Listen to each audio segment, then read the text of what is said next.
This Week in Economics on the second day of May 2015. The Woodstock for capitalists, or perhaps for wannabe capitalists, occurred in Omaha, Nebraska over the weekend.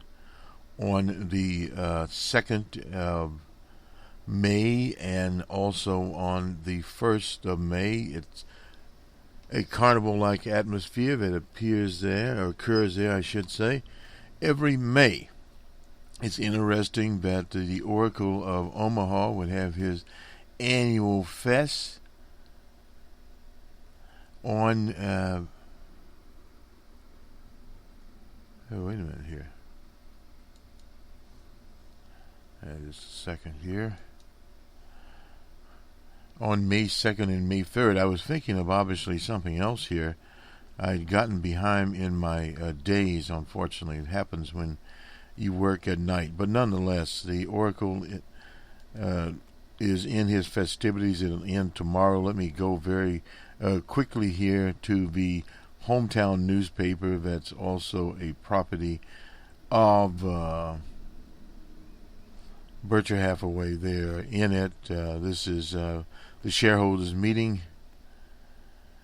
And this is the 50th anniversary and the 15th year as CBS Home. That's a Berkshire Hathaway affiliate, I suppose. And some various things here. Let's just grab just a few of these from the Omaha newspaper. Buffett and, of course, his sidekick Charlie Munger.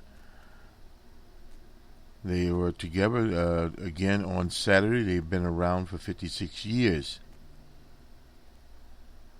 They were both from Omaha, although, as I understand, Charlie Munger was smart enough to move to California a long time ago. Munger, evidently, he's 91 years old, worked for $1.98 for Buffett's grandfather, Ernest. Oh boy. Today, Munger marvels at Buffett. Buffett's is a lot more able than I am and very disciplined. And of course, the Oracle praises Munger as being smart and wise. So it's a mutual pat on the back society there, I guess you would call it. Buffett's hobbies included playing the ukulele and appearing on cable TV. Munger is an architect on the side, designing some buildings.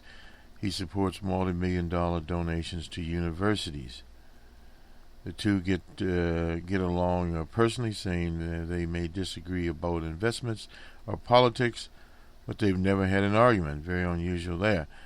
When they were young, Buffett said that in an emergency, Munger would serve as interim CEO while Berkshire searched for a long-term successor.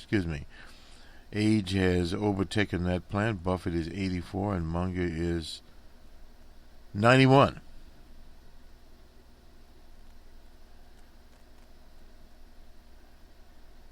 And a little more here. Somebody named Edwin Davis, an oncologist, has called Buffett in 1957 about investing in the partnership and starting Omaha. One of Davis's patients, won't get into so much. Arthur Weisenberg had known Buffett in New York City. I think we talked about that story when Warren Buffett was actually in New York, that he left the friendly confines of Omaha.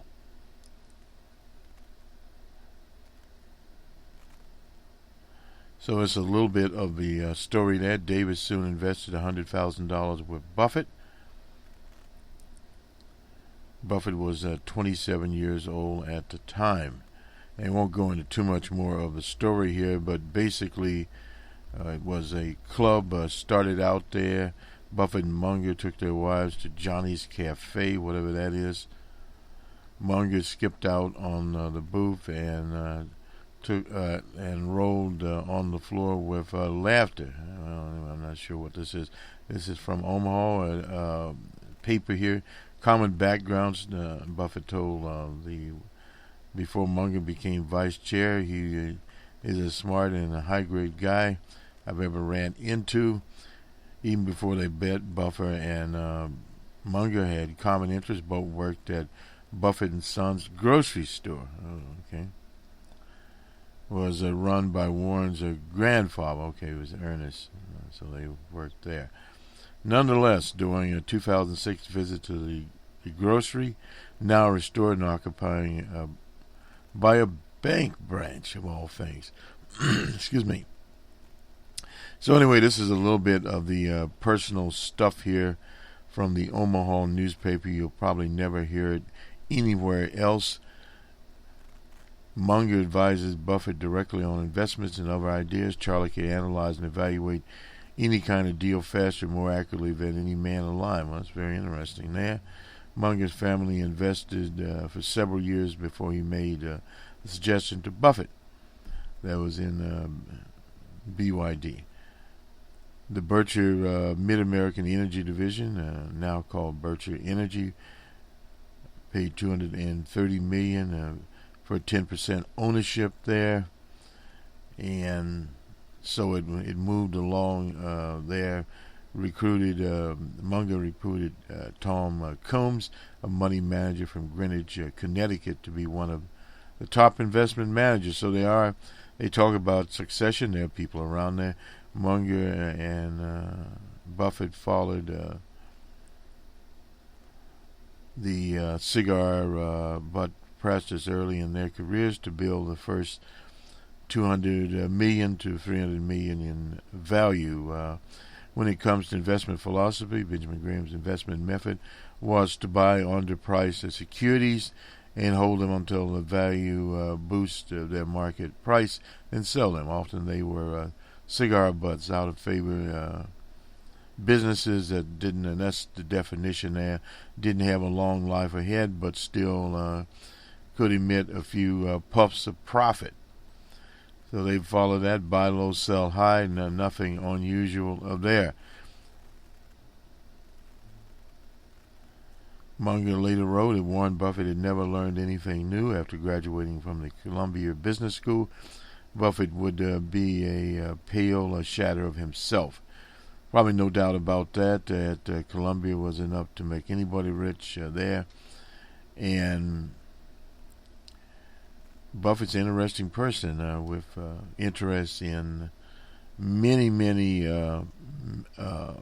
items there. Let's get to a little bit more of this and we'll go to the other news. Excuse me. The annual report that was issued on the 1st.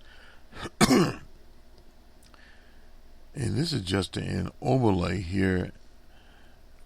And we have it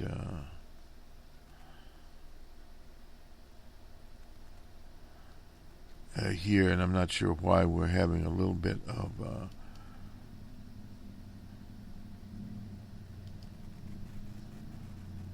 getting it out. Here we go. Getting the PDF up here, and we'll get it. This was to the Securities and Exchange Commission, Berkshire Hathaway.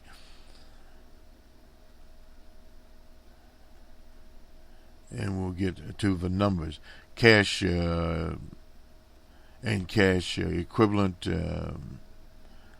This is the assets here in millions of dollars. 58,198 on March the 1st, 2015. Investments here, fixed assets 113 and 341 there. This is in billions of dollars. In equity securities 15 and 208 there. A million in investments in the Heinz operation.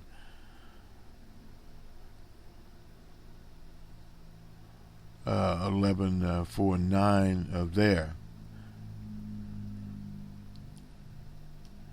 and we get to railways and Here, energy investments, 716. This is, remember, in millions of dollars here. Accounts payable in other things at roughly 139 there.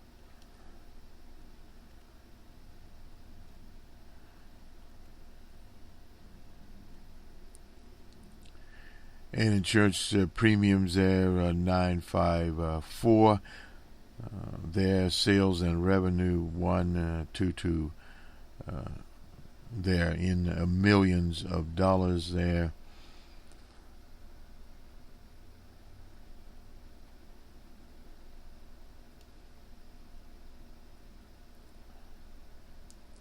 And let's see what else we come up here with. Rails and utilities. This is interest expense there. 7660. It's kind of dry. We'll just hit the very highlights of it at the end of. Well, we won't worry about that here, but.